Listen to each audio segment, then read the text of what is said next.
So thank you, Molly, for that wonderful special music that uplifts our hearts on Sunday morning with your incredible harmony and vocal and video production.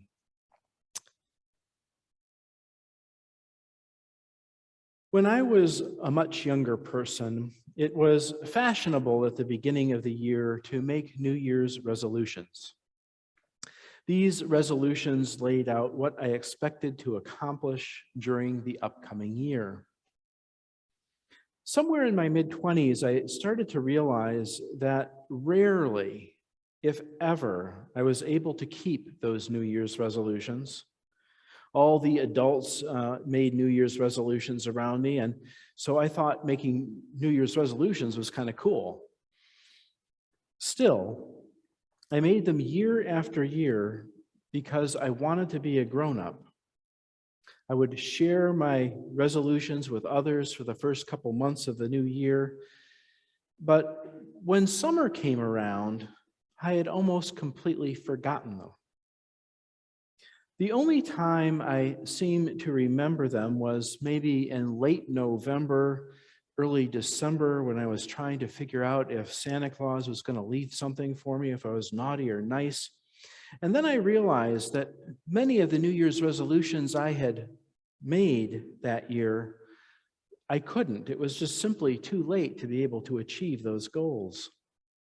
Instead of it being exciting and impressive, those New Year's resolutions felt more like a burden. I felt guilty and slightly ashamed that I had not been able to live up to those goals, live up to those goals. Finally, in my mid-20s, I gave up making New Year's resolutions altogether. They seemed useless. I disliked the way that they seemed to set me up for failure year after year after year. Now, it turns out that I was actually not alone. According to a 2013 study by Scranton University, roughly 45% of all Americans make New Year's resolutions. The same study also explains that less than half of those people who make resolutions actually follow through on them in 6 months.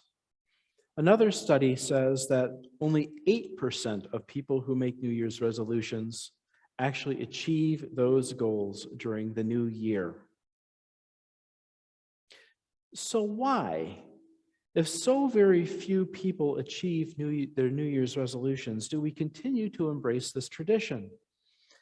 There is something powerful about staring into the vast spaciousness of the new year with all the promises that it can hold.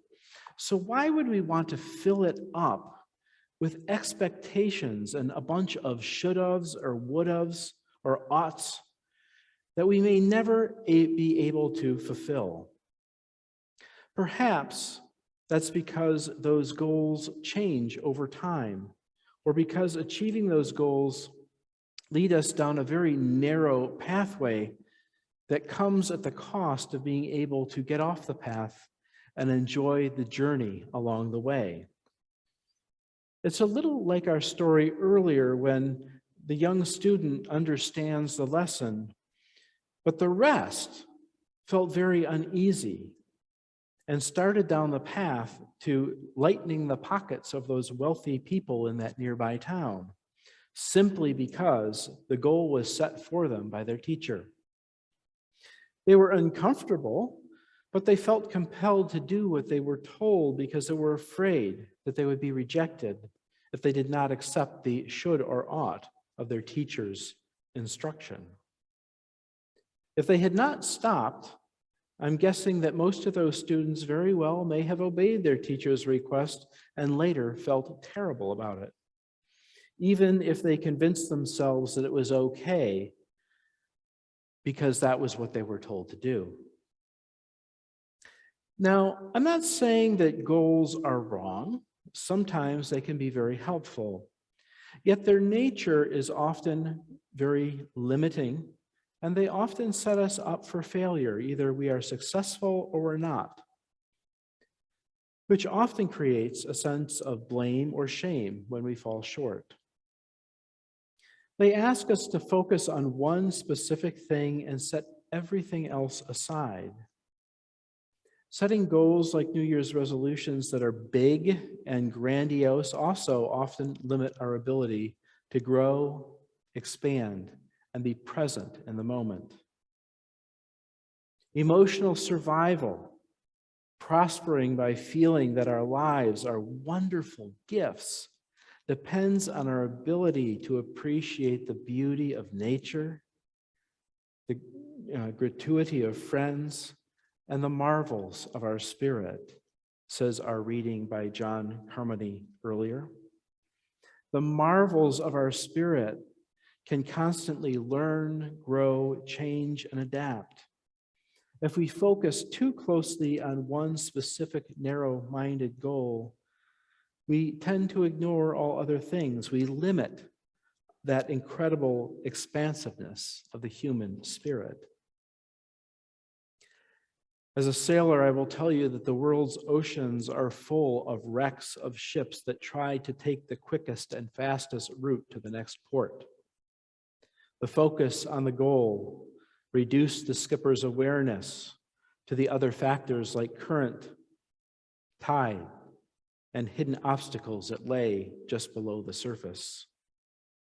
The wise captain knows when to speed up or to go straight, and when to take a detour that keeps the boat off the rocks. The wise captain knows that often the best route to a destination involves being open to changing to the possibilities of weather, tides, and a healthy respect for obstacles. So if goals might not be the best way to set our course into the new year, what techniques give us a sense of direction without being focused too rigidly, but still allows freedom and guidance for the heart? Guidance that allows us to be present and open to the beauty of nature, the gratuity of friends, and the marvels of the Spirit.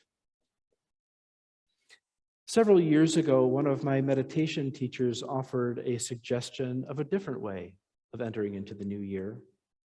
Instead of setting specific goals or resolutions, which are difficult to achieve, one might consider setting intentions. Since then, setting intentions at the beginning of the year has become part of my Yuletide practice. To accomplish this, I mindfully review the past year and let go of that which I wish to leave behind, which is a process that we experienced last Sunday in our service. Once I complete that letting go process, I start setting intentions for the new year. Now, intentions are different from that housekeeping or resolutions. Goals and resolutions are particular and somewhat binary in their nature. Either one achieves the goal or not. But intentions, on the other hand, are very general aspirations. Instead of saying, I am going to lose 30 pounds this year, which is a goal, an aspiration might be, I will be more aware of what I eat, how often I eat, and why am I eating? The intention is not a specific goal, but more importantly, it builds awareness of self and the causes and conditions of how food relates to my state of being. Intentions build relationships and awareness instead of judgment.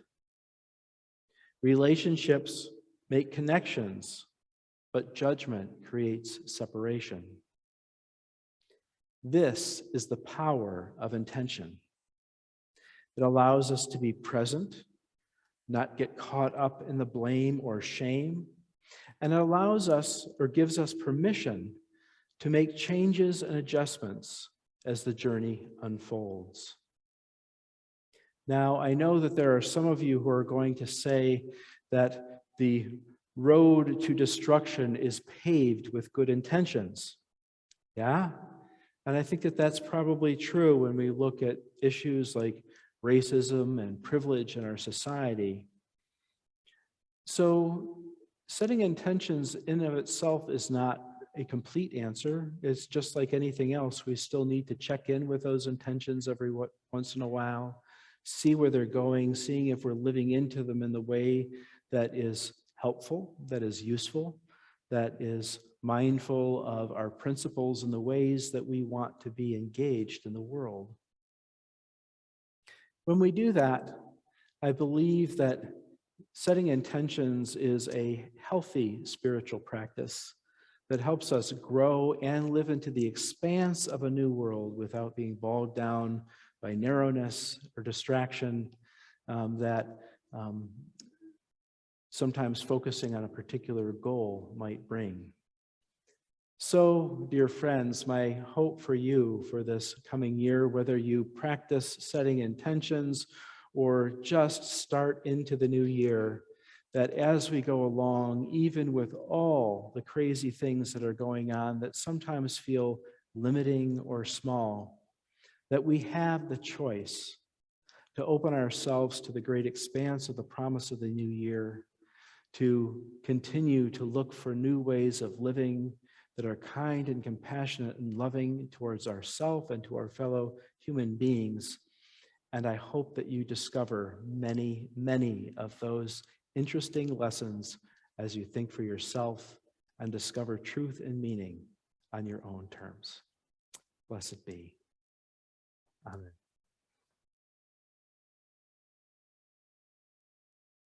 I now invite you to join in singing our closing hymn, Love Will Guide Us.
As we extinguish our Unitarian Universalist chalice flame,